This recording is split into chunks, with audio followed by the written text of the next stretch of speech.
Hi, everyone, and welcome to the AwardsWatch Oscar podcast. I am your host, Eric Anderson. This is Oscar podcast number 28, and I have a very special guest today, the co-founder of HitFix and longtime Oscar pundit, who has a brand new website out, awardscampaign.com. It's Gregory Ellwood. Hey, Eric, how you doing? I am doing fantastic. How are you, Gregory? It's very hot in Los Angeles, but we're surviving. It's, a little warm for the last week of September, but, it's got to cool down at some point, right? Global warming, it's got to get cold. Hopefully, maybe. Yeah, I'm up in the Bay Area, and we're having the same kind of thing. Lots of 90s, lots of hundreds. Yeah, good times. Yeah, exactly. All right, so it's Monday, September 28th today. And so we're kind of, New York Film Festival just started, but we just ended this trio of the major festivals, Venice and Toronto and Telluride. And I think we kind of need to take a crack at those and see what kind of ended up failing, what kind of ended up really jumping out that wasn't there before. And if you do, a little bit of reading from your regular Oscar pundits, you're going to find that I think the big breakout or big breakthrough was Spotlight. Everybody is really, really on board with that. Would you agree, Gregory? Yeah, I think it's weird. For many of us, a bunch of us saw it before Telluride, so we knew how great it was, and there was all the great buzz at Telluride, which I attended before while it premiered at Venice. So it feels like a long time ago. So it almost feels as though it's been like 3 weeks where we've known about Spotlight. Mm-hmm. I think Spotlight is definitely the semi front runner at the moment. But I think that the movies that really surprised were Room, which a lot of people didn't pay attention to and didn't take seriously, which has beyond the fact that Brie Larson, it would sort of be shocking at this point if she didn't get nominated for Best Actress, has an excellent chance of getting nominated because it just plays so well. But, I think that would be the big surprise. And then I think the other surprise are the disappointments. Yeah. But I would definitely say that that Spotlight is certainly the front runner right now. But I don't. It's a shaky front runner, not because it's not a great movie, but just because it feels like there's a window open still for someone else to sort of come in and steal the thunder. It's not guaranteed that Spotlight will have as passionate a following as, say, like Argo or Slumdog Millionaire, these movies that premiered at Telluride or Toronto that sort of had, actually they premiered at Telluride, that had all this very intense passion about them. Or even Gravity and 12 Years a Slave, from 2 years ago, which was basically the same thing. It's a little bit like last year where, people liked Birdman very much, but there was no euphoria over it. It sort of settled along the way. Yeah, Birdman kind of was a sneaky bugger throughout the season. But I'm kind of wondering in thinking about Spotlight because people grabbed onto it pretty intensely, and especially lots of journalists. And do you think that maybe the topic of it being journalists has possibly some bias in its favor? Because lots of reviews and tweets that I read were the big praise was about the journalism aspect of it, and that even an entertainment journalist is still a journalist, and so there was just like this sort of camaraderie or brotherhood, sisterhood element about it. And do you think that's maybe part of it as well as it being a well-reviewed movie? I would have said that if I hadn't seen the reaction from Telluride. Okay. So when you were going around Telluride, the thing is that there's only 43 accredited journalists there, and it's a festival of maybe 2,000 or 3,000 people who are seeing all these movies. And when you would ask them by the end of the weekend, because remember it's a very short time, and most people there only see about 6 or 7 movies, or have the chance. And some of them are so rich they're just like, going to see like 2 movies a day or a movie a day. Like, it's all about being there. Yeah. But there's a lot of Academy members there. And there were some specific ones that when you get on the there's a very infamous charter that brings everyone back to LA, and you would all ask them, and they're all Academy members, like, what's the movie that, popped first? They'd all say Spotlight. Wow. So, or, the last movie I saw was Taxi, the Iranian movie. I'm forgetting the director's name. Jafar, right, which was in this small theater, and it's on it's not called Main Street, but it's the main street of the town, and it was the last film before everyone raced to get the bus to the charter. And Ken Burns is out there, and someone asked him, "What's your favorite movie?" And right out of he said it loud so everyone in the world could hear it, was Spotlight. That he loved Spotlight, and that's the sort of stuff you need to take into account. So I can see the naysayer saying, "Oh, it's the journalists overreacting," but that's not really the case. And also, critics in Europe who responded to this movie, they're not journalism, newspapers, that whole thing. It's not the same overseas, and not to discredit that. It's a whole journalism and the industry is a broad thing, but it's a very specific thing. So sure, I think there will be a lot of reaction to that, and probably some of the reviews might talk about it, but in general, I really saw clear evidence that the industry liked it, and these are not journalists. That's cool. All right. There's a couple other things that I thought got really good boosts, even though some had been seen, were Son of Saul and Beasts of No Nation. And I know there's a whole lot of conflict with a lot of people's predictions for Beasts of No Nation, in that if Netflix can overcome its streaming stigma. And I was kind of curious what you thought about that, because I know at least here at AwardsWatch we're pretty bullish on it, and for Netflix's ability to break through there. What do you think about that? I think there's no middle. I think there's no middle ground. Either Netflix model will help them reach Academy members and guild members in ways that they never would have, that no one else would have ever suspected, or it will flop on their face. I think part of the thing. Listen, I loved the movie. I gave it a very warm and glowing review. It moved me. I think Cary Fukunaga, to pronounce it right, Cary Fukunaga? Fukunaga, yeah. Fukunaga.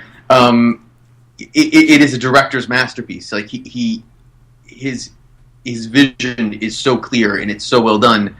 But you'll talk to other people and they didn't connect with it at all. They didn't like it. It didn't speak to them. So I don't want to say it's polarizing, but it's close. Yeah. And I can see maybe some love coming from the director's branch and maybe some critics groups. But there are critics I really respect who didn't warm to it like I did, and then there's other ones who did. So I think that's its bigger problem, and I think that I don't see it being a player. And I'm very concerned about Netflix's ability to even do a marketing campaign for anything theatrical, and to do a campaign for Academy. Yeah. I've heard some things. They're tough to work with. They think they know. So there's some things there. It'll be one to watch for sure. Yeah, I'm wondering if, because this conversation happened with the Emmys too. With Orange Is the New Black and House of Cards, and that ended up doing pretty well. And as long as there aren't any weird snafus with eligibility, and I'm pretty sure that Netflix and Bleecker Street have done their homework of what, of how they need to make sure and do it.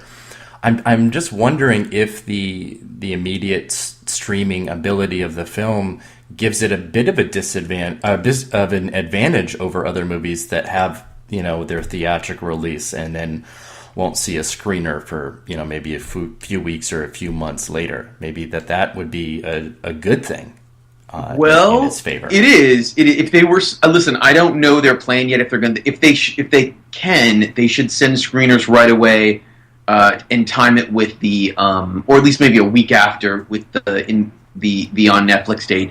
I would preface this: running an Emmy Awards campaign and running a movie Academy awards campaign are two very distinct and different things.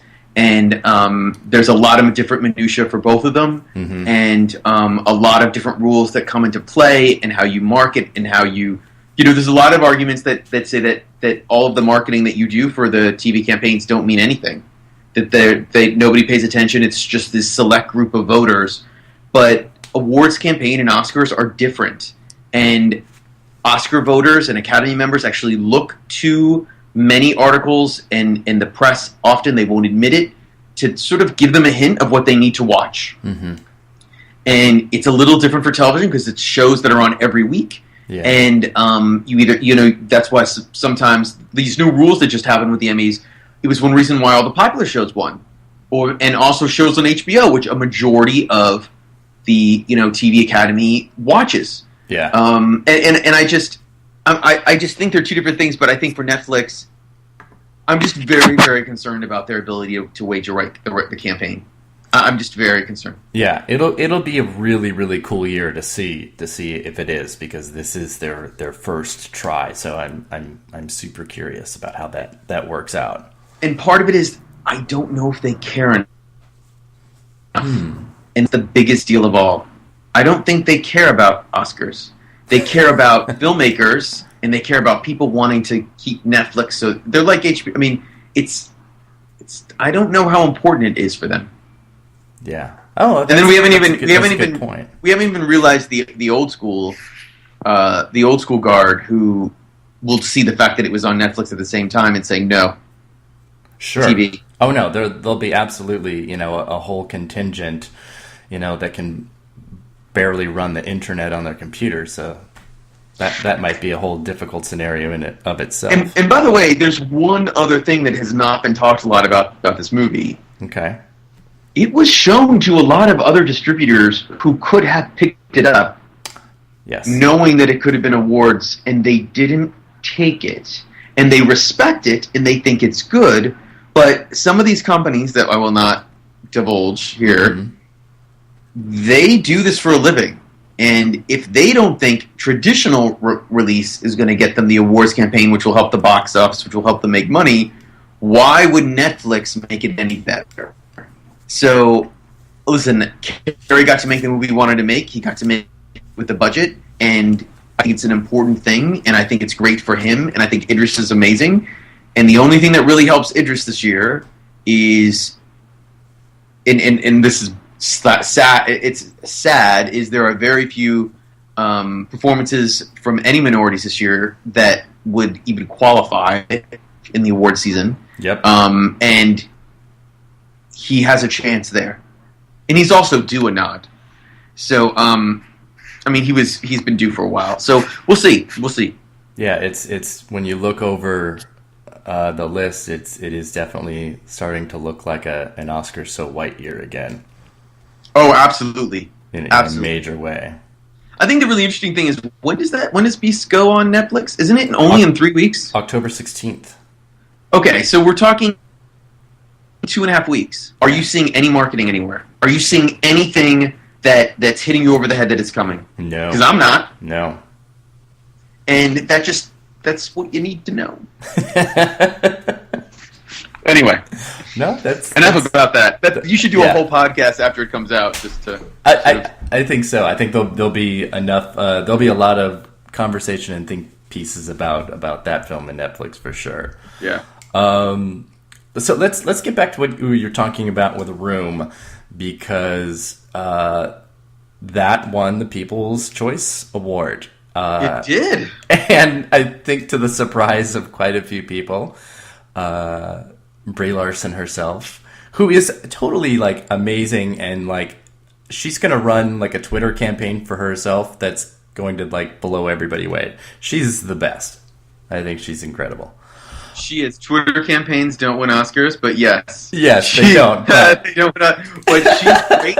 I loved her to death. I met her at Telluride. She's so nice and honest and genuine, and believes in the movie so much. She was really more involved than most even leading actresses would be. It's just a great movie, and it really plays, and it plays with everyone. I would be lying if I didn't say it plays with women a little bit more, and that's a huge help for it. And I think for when you're looking at films to get nominated, you need that passionate core that are going to put it in their first, second, or third picks. And it's one of the reasons why I am get in, because it is they're emotional movies. And they touch you, and they feel something. You feel something about them. It's like last year, all these people were discounting Theory of Everything because the reviews were like good, but they weren't like stellar. But that movie made people cry, and it was also a surrogate period or whatever, which is like Brooklyn. But that passion gets you in, especially in a weak year like this year, where there's not a lot of sure things.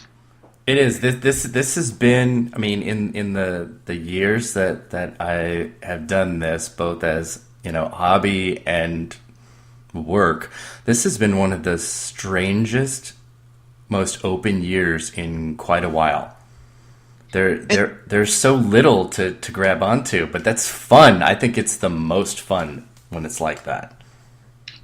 I think there's going to be a lot of surprises, and I think that anyone who tries to discount certain films saying they're not going to get in is being silly. And certainly right now.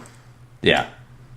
I also think it's because after we've gone through this initial, series of festivals, there are a lot of movies that people wanted to just be like, oh my God, it's amazing. And they're like, it's okay. Mm-hmm. Like The Danish Girl. The Danish Girl, exactly. Or even Steve Jobs, which will not... I'm very curious to see how Steve Jobs plays at New York this week. Yeah. In theory, it should blow it off the roof. You'll hear all this praise for it. But when we were at Telluride, people respected Steve Jobs. Like, the attendees, I'm not talking about the critics, because you have to... When you go to Telluride, it's about seeing what the attendees say. Mm-hmm. They respected it. Nobody was like, oh my God, I loved Steve Jobs. And that's how they describe movies up there. They'll be like, I love The King's Speech. No one was saying I loved Steve Jobs. They liked Fassbender, they liked Kate Winslet, but it'll be very interesting. Do you think that might be actually, Steve Jobs, or just the movie that gives that little bit of lack of love? No, I don't think it's Steve Jobs. I think it's the movie. Okay. I think it's listen, it is a you haven't seen it yet, right? I have not. Right. I don't think they've really even screened it that much in LA. You can respect it for filmmaking. If you love Aaron Sorkin, you will love this movie. It is Aaron Sorkin overload. And there's something to be said about The Social Network, where David Fincher was able to sort of push back a little bit of the Sorkinisms so it didn't dominate the film cinematically, and Danny Boyle just gives into it. Okay. By the time you get... The movie's basically 3 acts. It's 3 different, it's the day... It's 3 hours or 2 hours of, like, 3 different presentations at Apple. One in 84, one in 90 or 92, and then the last one's like 6 years later, 98, I think, whenever they announced the iMac. But it Boyle just it's very it's awkward. It feels like Boyle's trying to figure out how to make this his movie, and that doesn't really happen until the last 10 minutes, where you're like, oh, this is a Danny Boyle movie. And that's what I read over and over again. But wasn't even the Telluride screening a bit of it was still unfinished? Weren't they still editing up at that point? Oh, whatever. They say they're fake. Okay. They say they're working on... You know what they're doing is they're trying to... If they do anything, they're working on the last 10 minutes to make it more emotional. The ending of that movie is so much of a Scott Rudin note saying, you need to make it more emotional. You need to make it more emotional. Because he sees that you need that to sell it so that people have a reaction to it. Yes. There's this whole false narrative about him and his daughter, which by the end, they're already made up. Yeah. By you get to that third act, they're already it all feels not real. Yeah. But there's great individual performances. There's certain moments that are very cinematic. It's got troubling things that I just see snarky Academy members and industry members going, the first 20 minutes is like Birdman. He's copying Alejandro. He didn't mean to. It just seems that way because he does all these long shot, one take, takes where it's all in this, dressing room downstairs at the place they're doing the presentation the first time. And you're like, wow, I'm watching Birdman, but with Michael Fassbender. Wow. And again, I'm not trying to rip on the movie. There are excellent things. Kate Winslet is fantastic here. Dear God, she's so much better here than in The Dressmaker. But I'm just, I will see. I'm sure New York will love it, but I don't know. We'll see. So, okay, there's the Danish Girl, which we can always talk about too. Yes, before we get to the Danish Girl. So then, are you looking at Fassbender and Winslet as pretty easy with not using the word lock, but whatever? No, I'd have to say, unless Leo gives the performance of his career, it's Fassbender's to lose right now. See, and I keep reading that, and I just can't. I don't buy it. He doesn't. Which part? That Fassbender is. I don't know. Leonardo? No. That Fassbender is a front runner or the front runner. He carries this movie a ton. He really does. Yeah, but is he the front runner because it was the most recently seen? No, he's the front runner because Eddie Redmayne is really good, but the performance might be slightly mannered at times. Yeah, Johnny Depp is good, but it feels more like a supporting performance. It's totally even though it's a lead performance. What else? Who are the other? Michael Caine really can't campaign, and nobody really knows how youth is going to play. It got lost in Toronto. It was supposed to go to Telluride, but they only wanted to take it if Michael would come, and Michael couldn't come. Yeah, I had heard that. What else am I missing? Who else is the other? I need to look at the list really quick. The other major actors. That's like that's who and we Bryan Cranston. Listen, Bryan Cranston is doing. Yeah. Bryan Cranston's fine in Trumbo. He might get nominated. He might not. But Fassbender is. The one thing he does that's really good is he channels the charisma of Steve. Mm-hmm. And he drives. I think a lot of actors are going to be impressed. You would hear that from people, like they were very impressed with Fassbender from even Telluride. Like no one ever. That was one thing people said.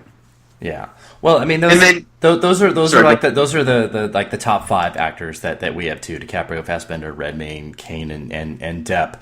And then we look at like the next 5 contenders, which anybody could kind of move around, and that's. I would put Cranston ahead of Caine.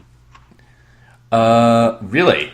Yeah. Okay, so she's like a lock for a set. It's first of all, you got to remember that movie Trumbo. I didn't give it the greatest review, but most reviews were mixed to positive. They were very kind to it. It's a Hollywood story. It has a ton of actors in it who are all guild members. Yeah. Who will all support it. You cannot argue with the politics of it. It's about the blacklist. It's about pushing creative freedom. Yeah. It feels like a SAG movie. It is a total SAG movie, and that might just be enough this year.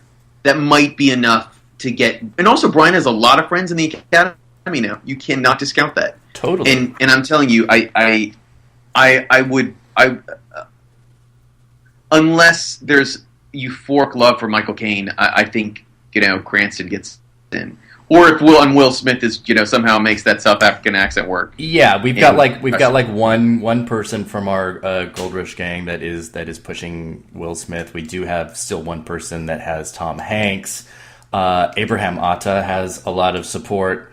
Ian McKellen possibly, but that's only if Miramax and Roadside can run a campaign that can. Well, they are. They are actually going to do a lot. It seems like they're getting there. Yeah. Ian is going to be everywhere. Ian will be in. I've already heard he is going to be campaigning hard. So he has a shot. He is everywhere. He's going to be up here at the Mill Valley Film Festival next month, where I go, and I can't wait. And he'll be in LA, and you'll see him at the governor's ball. Like he'll be all over the place, and he's got a shot. Yeah, and I'm wondering if he can kind of take Michael Caine's place essentially as like the veteran. The one older actor who can campaign more than the other older actor might work. Yeah, that's kind of what I'm thinking there. But yeah, so other. Oh, and the one other thing that we just have to say too is that if The Revenant is just so hard to watch, Leo isn't a lock. So if The Revenant is just so, artistic could be an artistic achievement, it could be beautiful, but if it's coming very late.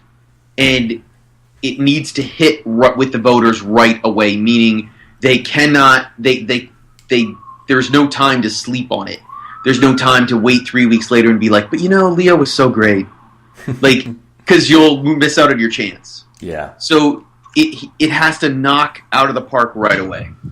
Well, it seems. It seems like they're going to be able to get it out in time to be seen.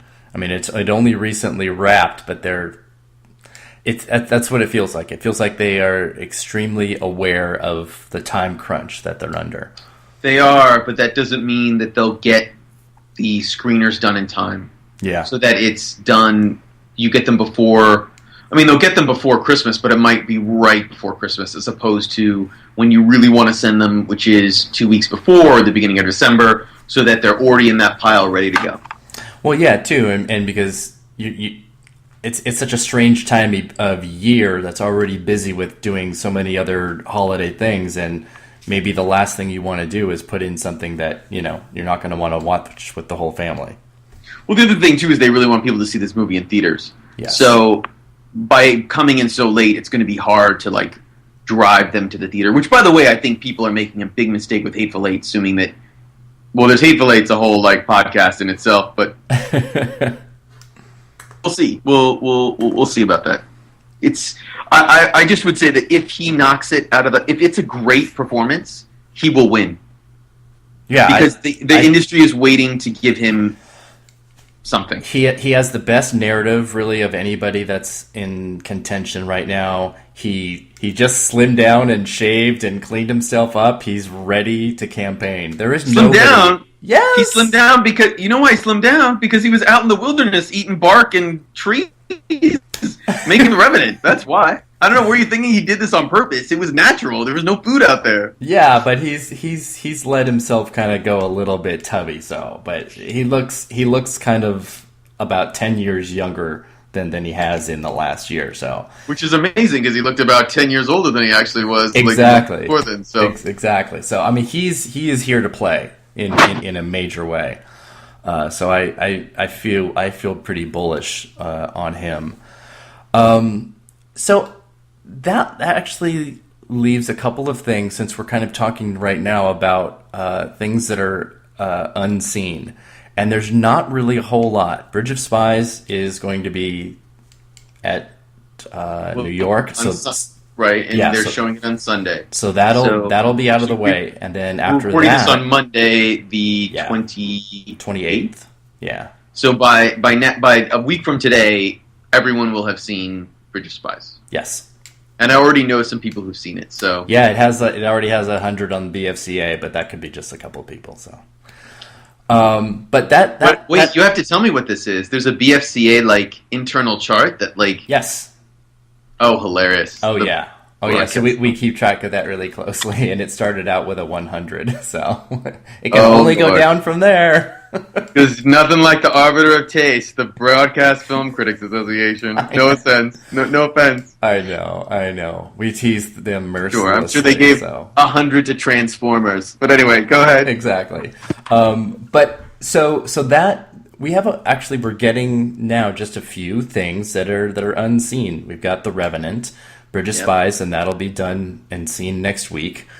Hateful Eight had a screening last week. And I had a couple of people there and heard a lot of really, really good things about it, but it still is, unseen. Was it a test screening?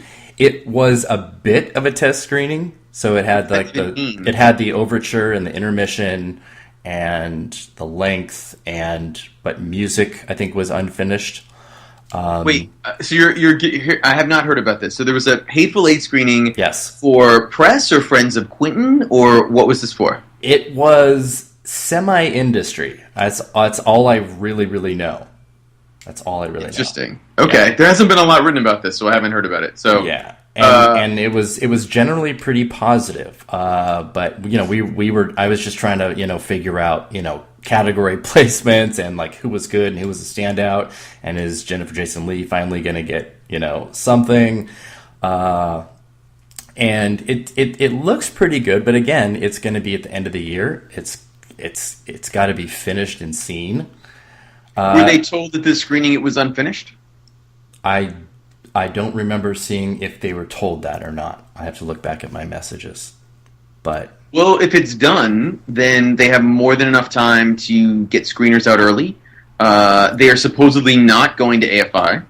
Wow. So people thought actually they might be closing night of AFI. Yeah. Now, granted, they could certainly jump in, just like Joy could jump in. Well, that's the next thing I want to talk about. But I mean, I got to be honest. I don't know who these people were giving you. I'm insanely skeptical of Hateful Eight. I have seen over 20 minutes of teaser footage at Cannes and at Comic-Con. Mm-hmm. The teaser footage at Comic-Con was the same scenes, just different parts of scenes. That was fresh new footage.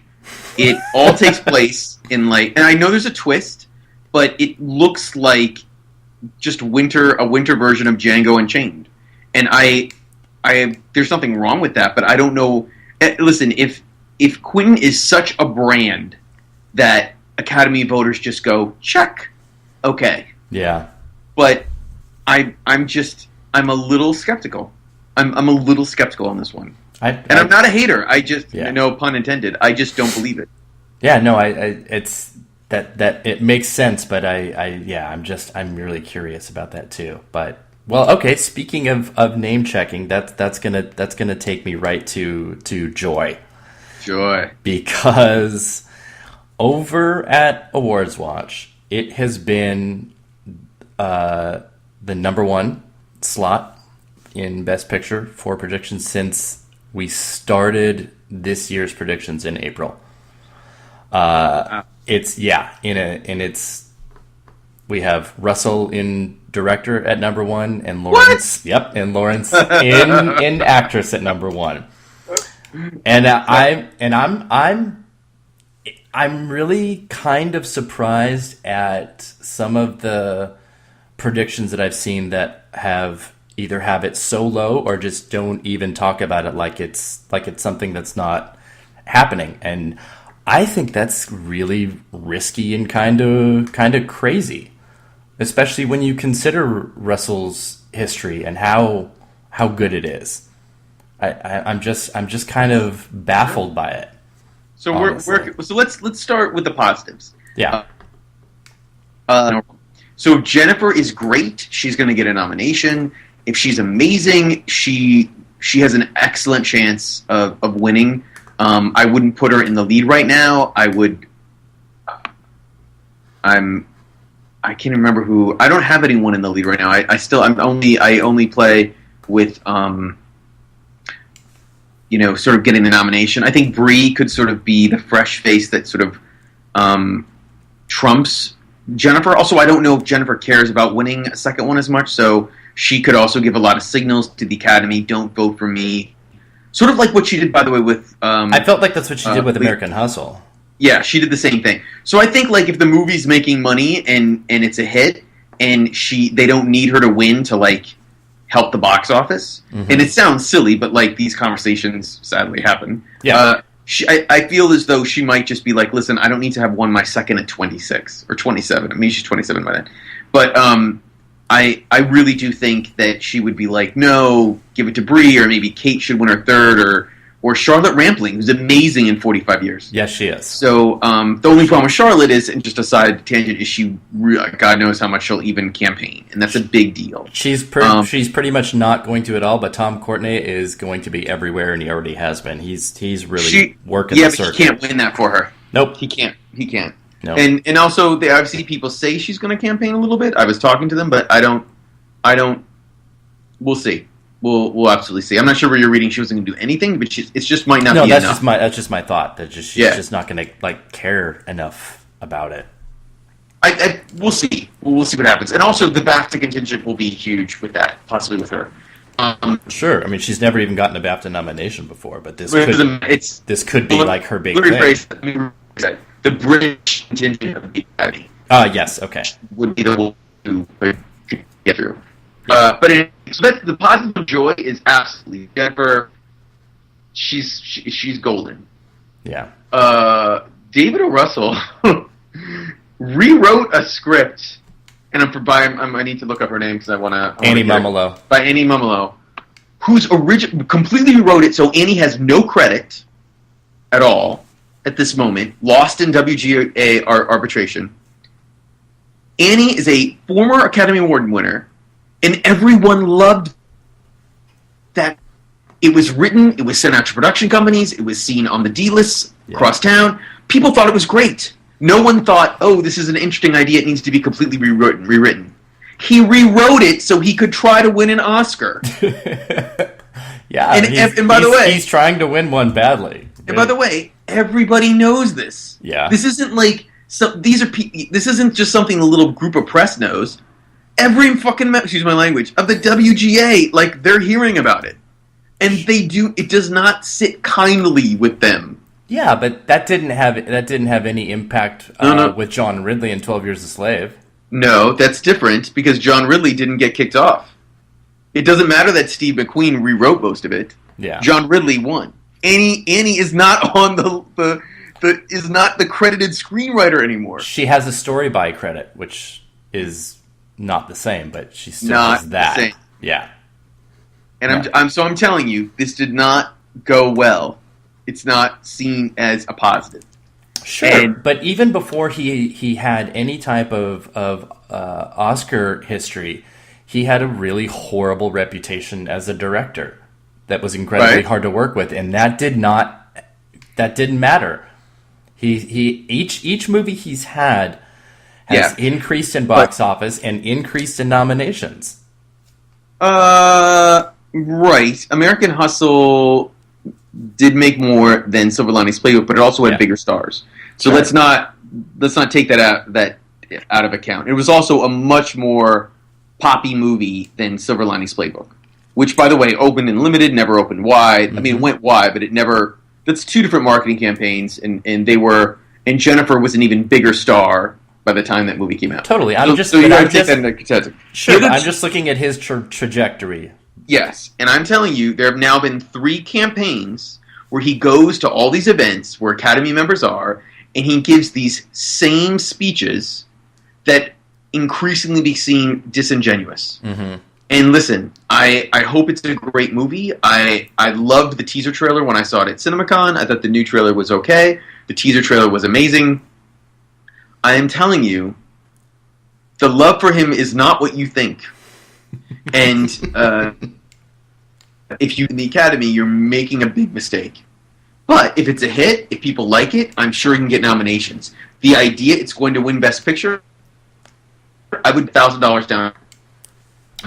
Oh no, we're just talking about nominations. We're not talking about. Oh no, well you were talking about the fact that it was on your guy's site, it was number 1 and all that stuff. Yeah. It's number 1 in whatever our predictions are, and that's 10 people all giving it a score, and then it gets a tabulated number, and he just has ended up on top. I'm like, it's sort of like Beware the Ides of March. Beware the Ides of Joy. That's all I'm saying. I hope it's great.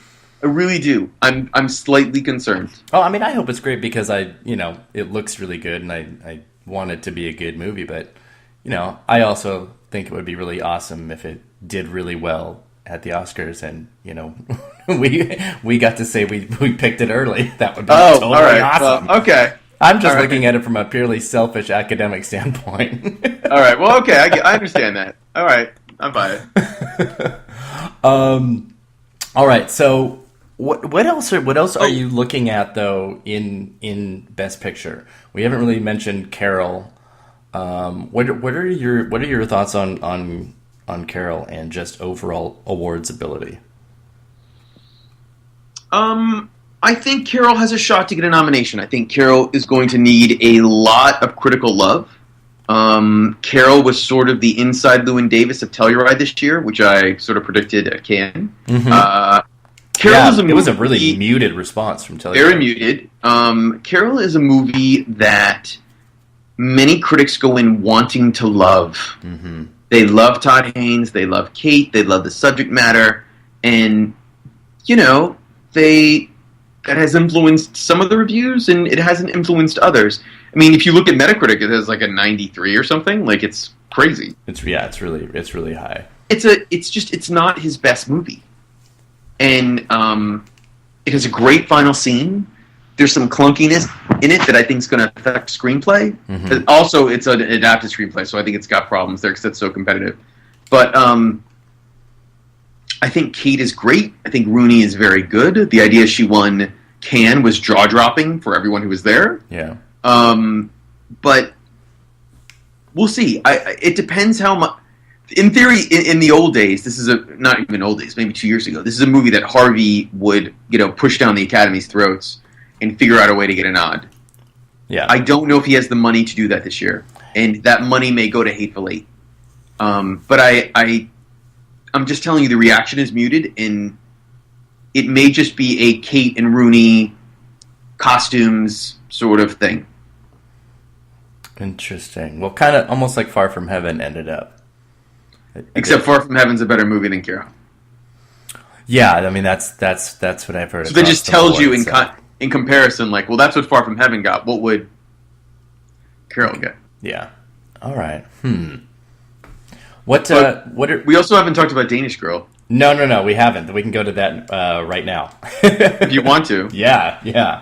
I think most of us were pretty high on it, is in terms of being able to get nominations, and then it got seen, and yeah, Redmayne's performance reviews have been respectful, but really that his version of being a woman is touching his face with his hands. Yeah, a lot. a lot. There are moments where he's fantastic, but the movie. Alicia is probably better than him because her character almost has more of an arc, which sounds bizarre. It shouldn't be that way. But the big problem is the last third act of the movie becomes her movie, mm-hmm. and not really his. And he feels a little distant. It's beautifully made. I think the biggest problem the film's going to have, especially when it starts expanding, is it's so beautiful. It's so well done, but it's almost a movie that's a year too late. There's been so many other films and television programs like Transparent, even movies like Tangerine, and even just what Caitlyn Jenner has done. It sounds silly, that have now come into the pop culture sort of environment, that when you see this movie, it feels a little old-fashioned. Almost like it was something from the Merchant Ivory days, or yes, yeah, and there's a grit and grime that is missing from it that doesn't feel real. Sure, it feels like a fantasy, and I think it's going to get beautiful nominations. A ton of nominations for like cinematography and production design and costumes. The coffee table awards, the coffee table, the below the line stuff. Yeah, but there's also moments in there that I think are going to make some people very uncomfortable when they start seeing it. Why? There's this moment in the film that I wrote about in my review where Redmayne is still I forgot the name of his the character female, but he's like in front of a mirror naked, but like tucking his private parts in and like putting up a dress, and the score by, of all people, Alexandra Desplat, gets ominous and serious, like it's this evil thing that's happening. That sounds like Silence of the Lambs. It's bizarre because it's not meant to be that, but Hooper cross-cuts it with this emotional like distraughtness with Alicia Vikander's character, like it's all this bad thing, and you're like, whoa, what's going on here? Like, this is not what I was expecting. Wow. So, but there's positives in the movie, and there's, I'm glad it got made, and I don't, it's just, it feels like the script was 15 years ago that it was first written, and it feels like if this movie had come out in 2005 or even 2008, it might feel a little more forward-thinking than it does now. Yeah, Nicole Kidman was attached to that for years and years and years.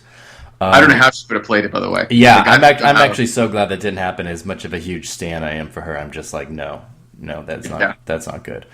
But see, okay, I'm curious because you said that it sort of feels like it's a year later after all of these other things have come ahead of it, and I think I know what I get what you mean by that, because they've Transparent and Tangerine and the Caitlyn Jenner media sensation thing is dealing with it in a much more in-your-face kind of way versus something like this, which seems more reserved. So it might seem kind of pale in comparison. Is that kind of what you mean? This feels staged. Okay. And it didn't mean to be, but it's so beautiful. It doesn't feel real. Like a comparison would be Mike Leigh's Mr. Turner, which is another beautiful movie. I think it takes place maybe 20 years before this one. Mm-hmm. In a lot of the same locations, in Denmark and in Holland and other parts of Europe, and also a painter. And that movie has a grit and grind bring that Hooper can't. Yeah. And it's just his style. I'm not a Tom Hooper hater, actually. I think King's Speech went from being an insane amount of backlash, so now it's actually underrated. I think I had no problem with it winning that year. I think it is not a cookie cutter sort of period picture. I think there's a lot in it that people don't give Hooper and the actors credit for. But I see a lot of that coming to hurt Danish Girl. Yeah. And but we'll see. We'll see what happens. But do you feel pretty comfortable in Redmayne and Vikander being able to get in? I'm not convinced Alicia gets in. I'm convinced Eddie gets in. I think Alicia. Well, right now I hear they're going supporting. Yeah, Ann Thompson said that Focus told her that she would be going supporting, even though it is a co-lead. But it's interesting. That's going to be a tough battle for them, because when the Academy members see that movie, no one's going to think she's supporting. It ends with her. It ends. Well, the funny the whole end of the movie's her. The funny thing is that it seems like this confirmation was made before like Freeheld and Our Brand is Crisis came out and flopped really hard. And now Sandra Bullock and Julianne Moore are pretty much out of that running, and that opens up Best Actress a bit. So I wonder. But I still think it's way more competitive. I still think there's 6 or 7. It is super competitive. It is, for sure. And when you look at the ages of the women that are in competition, it's skewing pretty young, except for Lily Tomlin and Charlotte Rampling. But generally, it really is, with Lawrence and Ronan and Larson and Mulligan. I'll tell you right now, Meg better chance of getting nominated than Lily Tomlin, because I've seen Lady in the Van, and if they get that screener out, that movie will totally play to the Academy.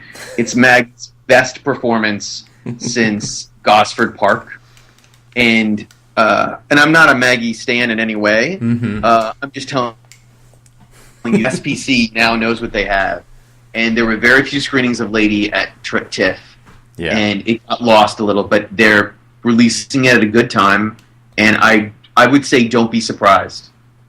If she certainly don't get surprised if she gets a SAG nod, but I don't know. I would keep Alicia if they can in supporting. I don't know if it's going to work.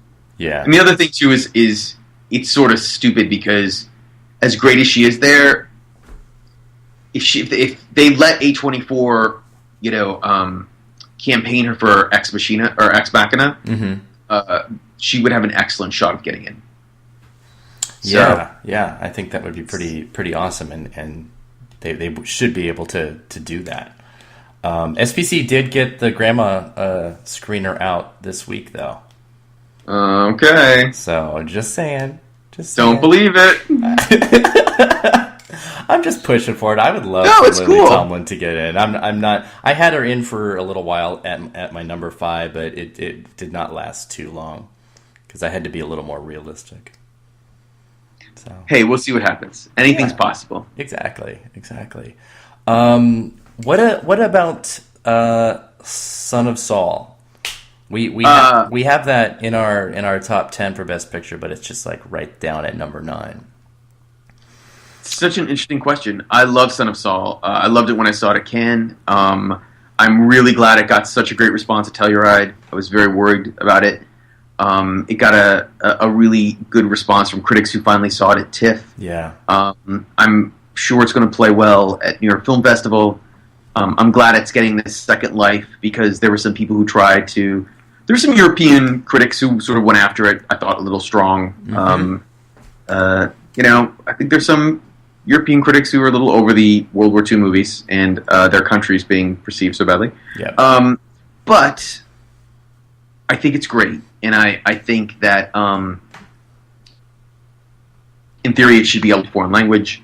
I hope the director gets nominated. I hope the cinematographer does. I think Best Picture is tough. I don't know if I trust Sony Classics to get it in.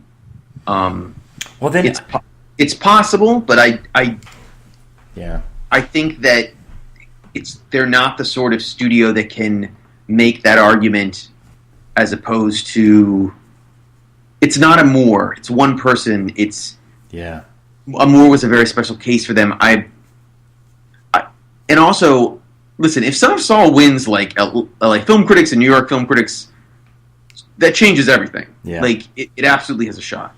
But I don't know if that's going to happen. Do you think though that for a studio when they're looking at what their slate is, and if they have say 5 things and they have to really kind of Sophie's choice it and decide what their number 1 is going to be, or if they don't have that many and they are pretty clear what their number 1 can be, I mean, doesn't that help? Because it kind of seems like Son of Saul would be Sony Pictures Classics' number 1 push.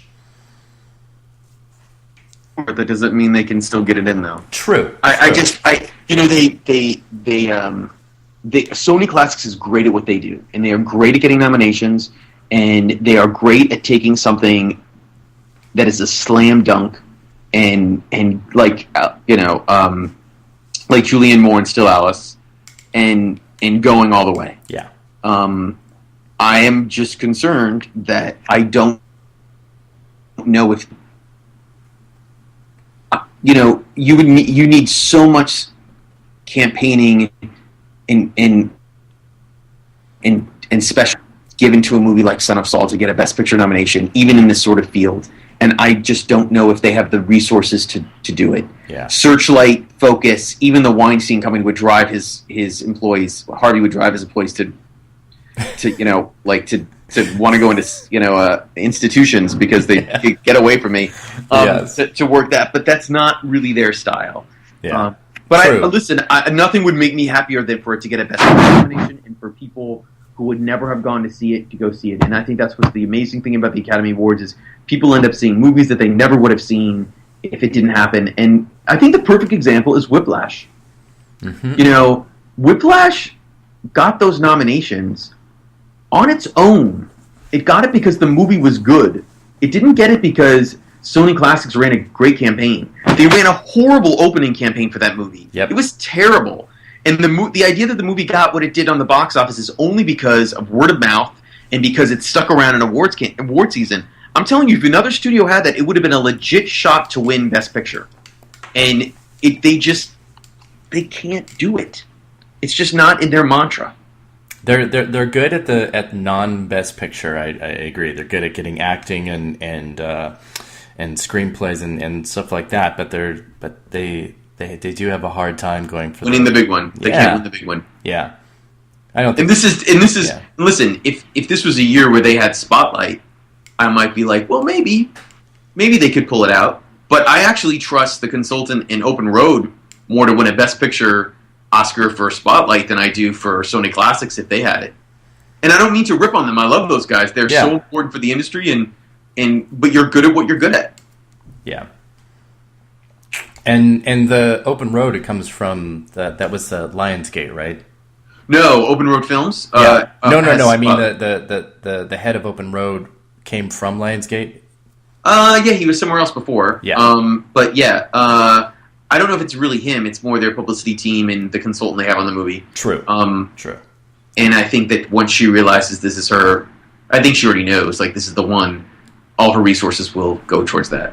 Yeah. And also, unlike last year, Open Road, when they had Nightcrawler, they really didn't, they realized too late what they had. Oh, I know. It's like that movie kind of did everything on its own. Almost. Yeah, they did push, I mean, it was hard. I mean, that was the most deep Best Actor field in, like, over a decade. Yeah. And even other major studios could have failed to get Jake in. Yep.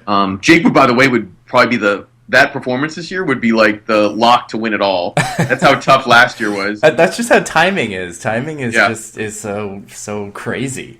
Ugh. It is. And listen, the big thing, and to go too long, is there's 3 movies we haven't talked about that could all have a major impact this year. And I'll just go through them really quick. One is Inside Out, which I'm telling you is getting a nomination. That was the next thing I was going to bring up because I'm looking at my list and it's at our number 7. So yeah. And I talked to some journalist the other day who doesn't really cover it, and they're like, "There's no way," and I'm like, "You're an idiot! Like, it's totally getting nominated." Yeah. The industry loves that movie. It's the second highest grossing Pixar movie of all time. Yeah. It's not a sequel. It's original. It's a great screenplay, which, by the way, is probably the front runner to win original screenplay. And then second, and don't discount it, you guys. Anyone can laugh if they want, but Mad Max: Fury Road, don't give up on it. There's an absolute. It has a better shot to get a Best Picture nod than Son of Saul, and people love that movie. I'm so glad you brought that up. People love that movie, and they love the cinematic. It's not just geeks. You'll run into, like, regular people in the industry who would never have gone and seen it and thought it was amazing. If Warner Brothers puts the pedal to the metal, look at me with these cliches, just throwing them out there. I know. If it puts the pedal to the metal on that one, excellent shot. And I'm telling you right now, if you don't have George Miller in your top 5 for director, you're not paying attention. Because he is absolutely getting nominated. All right. And Charlize probably supporting as well for Matt, assuming she campaigns. It'd be kind of cool. No, this is funny, and I'm really glad that you brought that up because I know when you did a couple of months ago, I kind of gave you a bit of a hard time for it, which I totally regret now because I have completely turned around the corner on that. In looking at Warner Brothers and what they have, this should easily be their number one, their push. They're going to be able to get a massive amount of tech nominations. And one thing that Ann Thompson always says, and I totally respect her for, is that Best Picture is built on where you can grab things from other areas within the Academy. And I think it's a really, really spot on thing. And I completely can see Mad Max being a major contender where people are not giving it the credit that it should have. So we'll see. Warner Brothers has to really commit. Yes. At the moment, they're spending some time on Black Mass. Yep. I don't necessarily think that's the smartest thing to do. Nope. But I think they put kind of everything in that, and I don't know what they're going to put into Our Brand is Crisis, but not much, I can imagine. I think Our Brand is... I think they need it to be a big hit at this point. I think Sandra's a lock for a Golden Globe for Best Actress in a Comedy or Musical. Sure. She really... the movie is... I've seen it. It's a little too... It either needs to be more of a comedy or more of a drama, and it tries to sort of go down the middle with both, and it doesn't always work. I loved the end of it. There's some goofy stuff in the middle. You're like, you don't need this. You could cut this out.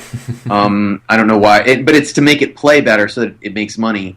But there is a great performance by Sandra in there that will totally get lost, and that's okay. Yeah. It's for her body of work that she did it is pretty great. Yeah. But there's one other one that we haven't talked about, which probably the perfect way to end this podcast. All right. Which is the biggest unknown of all. And I'm going to ask you, Eric, what is it? You must know what it is. Oh my God. Well, let's see. Here's our list. It's not on the list. Oh, it's not on the list. Oh, brother. It's the biggest unknown, which could absolutely crash the party. Well, gosh. Maybe.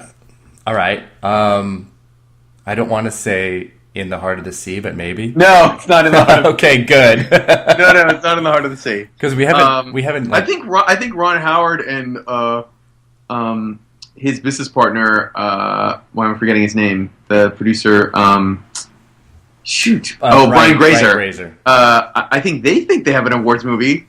Yeah, who knows what anyone else thinks? Yeah, we actually haven't talked about Suffragette or The Martian either. Oh, Suffragette. Yeah, but no, I don't think this should go. I don't want to keep you too much longer. But the last picture to talk about is, and it's not a joke, is Star Wars Episode 7, The Force Awakens. People can laugh, they can take it not seriously. Yeah. I don't think it's getting nominated. Yeah. But if it's amazing, and it's a crowd pleaser, and it's up to the quality of even Return of the Jedi, don't discount the fact that the Academy will vote it because it's a great crowd pleasing movie that has real drama. It be shocked.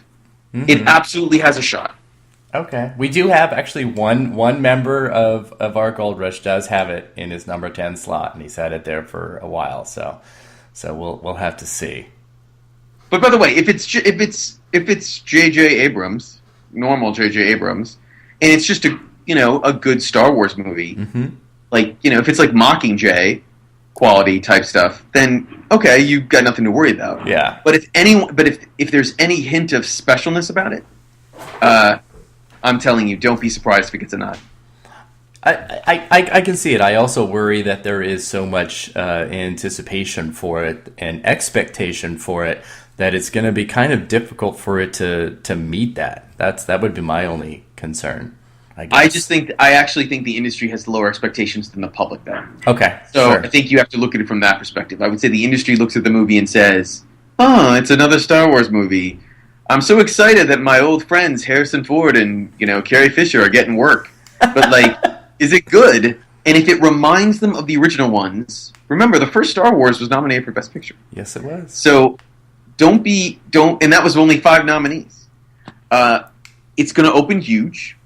It could be, certainly not by nomination day, but on its way to being the biggest movie of the year globally and in the U.S. Sure. I see all these stories previewing the Oscars at this time, and nobody mentions it, and I'm like, why are you not? It's like the big elephant in the room that nobody wants to talk about. Well, maybe I'll just have to do a piece that's all just the outliers and not talk about all these, Revenant, Spotlight, Steve Jobs, and Carol. Exactly. The ones that will really win. Yeah, that's not a bad idea. Well, no, I'm definitely not going to discount something like that, especially, coming from you. I think you've got a really, really good eye for these, so that's why I like listening to you and following you. So. Thanks, man. Totally. And I think with that might be a really good place to let go, right on a nice, little kiss-ass compliment for you. So, yes, thank you, Gregory, so much for joining me today. And to everybody listening, please go and check out awardscampaign.com, which is Gregory's new adventure. It's pretty great. His writing's great, and his insight is fantastic. So that's always a good place to go. Thanks so much. And I also just want to say, if you want to follow me on Twitter at the Gregory E. Thank you so much for having me, Eric. It's great. This has been a lot of fun. Awesome. And don't forget to follow us as well at awards_watch and Facebook, and check out awardswatch.com. And I think that's good for now. We'll both be anticipating the word of mouth from Bridge of Spies at New York this weekend. We'll see what that looks like a week from today. So excited. Can't All wait. right. Thanks a lot, Gregory. Thank you.